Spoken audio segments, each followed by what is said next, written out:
మరి నిన్నటి దినాన కూడా ప్రకాష్ గంటాల మన బ్రదర్ కూడా చనిపోయారు. ఎందుకు అంటున్నానంటే, ఎందుకు ఈ మాట చెప్తున్నానంటే, దేవుడి సేవలో దేవుడి ఆత్మచేత నింపబడి దేవుడి ఆత్మచేత నడిపింపబడుచున్నటువంటి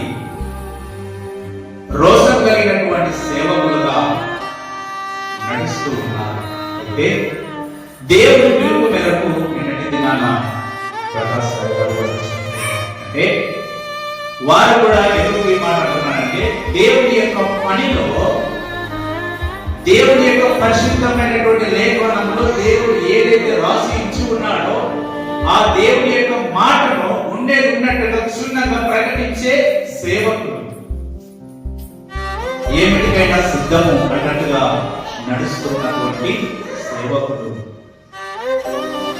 ఎందుకు ఈ మాట అంటున్నారంటే, పౌలు కూడా దేవుడి యొక్క సేవలో, దేవుడి యొక్క సువార్తలో, దేవుడి యొక్క పనిలో విపరీతమైనటువంటి పోరాడచ్చు.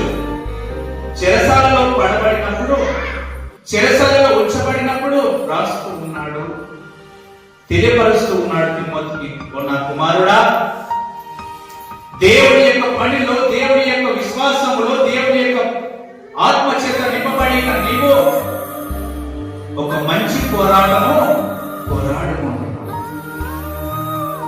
ఎందుకంటే నేటి సమాజంలో దేవుడి యొక్క పనిలో పోరాటం తక్కువగా ఉన్నది, సంపాదన